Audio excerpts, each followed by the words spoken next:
you so much for your clarity and tools. Yeah. And your life is supposed to be fun. I love that the most. Yeah. So I have this little story. I've been very successful, and this year I decided to take some time.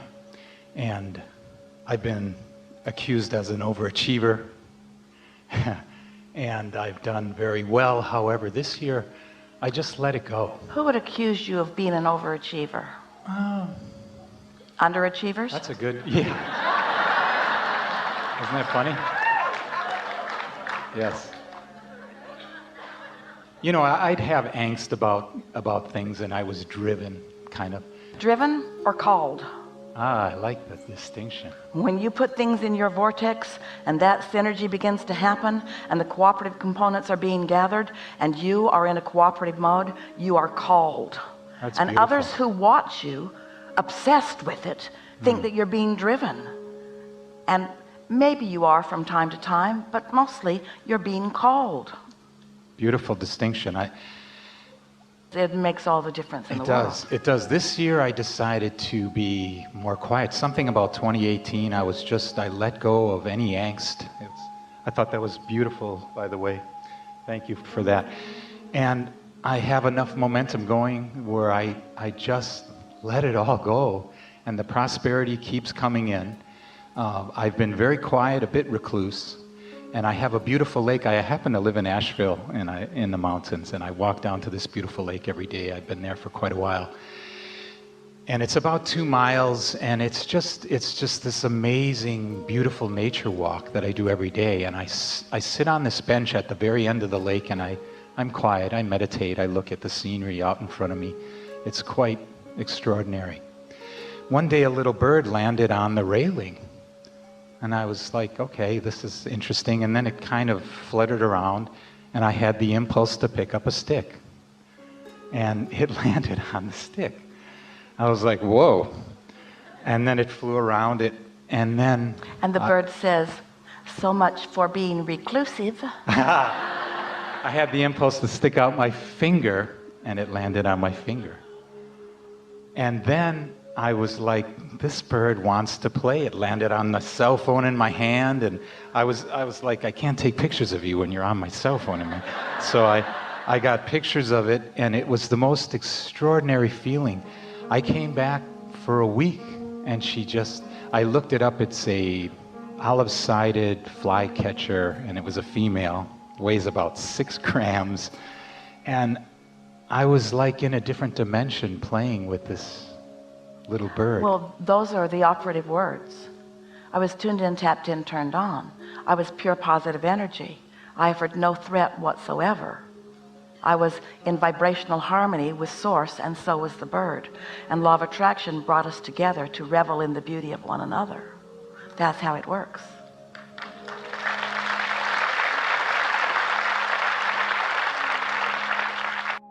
I was at Asheville at a seminar with my sweetheart at the time, and there was this young gentleman. He worked for NASCAR. He got up in the hot seat. He wanted a Porsche, and you said, hey, it's in his vibration. He wanted a Ferrari, I think, as well. He was a 27-year-old-ish, beautiful black man, and we got to know him after the seminar, went to lunch and things, and we kept in touch, and he even talked about working for me. I was having a seminar at the Biltmore and other places like that, and up until the week before my seminar, he was so excited, and he didn't show up. And I said to her, my sweetheart, oh wow, he's not going to show. It's really too bad. And I never heard from him. Turns out his name was James Bowser, and he had died. Is that how he got his Porsche? He took the fast ride. Yeah. He's here now. That's the nice thing about all us dead guys. That's the most significant thing to know about those who've made their transition. They're still eager and interested and living and loving life and eager to play with you. It's especially nice if you have some point of interest that you can focus upon. composers flow through musicians, and magnificent master painters flow through artists. Genius men of math and physics and science flow through scientists. In other words, so much insights come to those who are physically focused from those who've gone before. But not because as humans you need that past information. It's just a sort of jump start sometimes to the new that will then come. There's a constant and eternal collaboration between what's physical and non-physical. And humans are on the leading edge of all of that. So when you're open, when you understand that there is no closed door other than a door that you close, that it's always open from the other side, when you are in that open frame of mind and expecting to receive. But you got to be in the receiving mode for that. In other words, in the same way that that bird came and demonstrated your openness, that bird was not demonstrating its openness.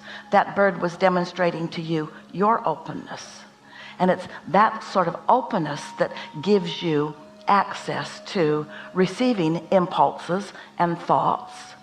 You see, non-physical, well, we'll speak specifically of your inner being. Your inner being knows right where you are in your physical environment, in your physical creation, knows right where you are in relationship to all that you are still asking for that is in the vortex, all that is in the vibrational version of becoming that has not yet manifested where you can see it. So your inner being knows how to guide you, and these are the most important words, through your path of least resistance. We could say, and you might think it's more positive, through your path of most allowance. But either way, through your path of least resistance. And we like to say through your path of least resistance because we want it to be all right with you forevermore while you're physically focused to have some resistance. We want you to manage your resistance. We want you to understand your resistance. Some resistance is really helpful. Let's say that you really don't want something to happen. And when you think about it happening, it feels terrible to you. That means you are resistant to the well-being that you want. But let's say that you really want something to happen and you find yourself feeling some resistance, and you recognize that that resistance is holding you back. In other words, you want resistance when you're moving in the direction of what you don't want, don't you? If your car is headed down the hill into the bay, don't you want brakes which cause some resistance? Resistance isn't a bad thing. You just want to be able to manage it. You just want to be in vibrational alignment with who you are mostly. Some resistance is helpful, otherwise you'd all skid off the road. And everything that's true about the physics that you understand is true about everything that we're teaching too. So your inner being wants you to get accustomed to this life experience and accustomed to the way thoughts feel and accustomed to the way they feel as you are specifically thinking. And then before you know it, you'll have a handle on when to really let it go. If you're going 100 miles an hour and you hit a tree, it's a much greater problem than if you're going 5 miles an hour. But it's way more fun to go 100 miles an hour. So the key is to go 100 miles an hour with no resistance. But until you've got that down, go 5 miles an hour. And your inner being knows what your resistance level is and will never inspire you to go faster than your resistance will allow you to be well. How about that? Your inner being is not going to give you a great idea that you're not ready to handle. Your inner being knows right where you are. Isn't that magnificent guidance? And expects your resistance to become less all the time and your expansion to become more all the time. You have this perfect co-creative partner. Yes? Now what? Please tell me that people, the more connected like this and satisfied I get, I love that message today, that satisfaction. I feel so satisfied even right now. It's just so satisfying being here. People I love are sort of falling away. And there's the resistance for me. I just letting it go. That's something that seems perplexing. Well, here's the thing. You know how we talk about the universe at large or your world at large, and how as you tune your frequency, you will attract. So it's this big clump of potential. But every person you know is also a big clump of potential. They have within their vibration things that harmonize with you and your source, things that harmonize with them and their source, and things that don't. So the more satisfied you become, and therefore the more in sync with this powerful co-creative energy of your source, then the more ability you will have to extract from them the harmony and to not notice what isn't. They don't have to change at all. You're doing all the changing. And so then you say to us, instead of people I love are falling away, you say things about people I love that I don't love so much are falling away. And the things about the people I love are coming closer and closer and closer to me, because every person I know is a mixed bag, and I can't control what the content of their bag is, because there are many influences. But you say, I care about being satisfied, therefore I care about being under the influence of my inner being, therefore I care about this powerful attraction that is me, therefore I stand sort of invincible, not losing them. But you see, until you understand that, you might be one of many who has found things about them that are troublesome to you, or that even feel threatening to you. Sometimes you say, oh, Abraham, I've been listening to you and I'm starting to get it, but those people at work are so negative. So you feel sort of protective of yourself, protective of your alignment. Yeah, I need to isolate myself more.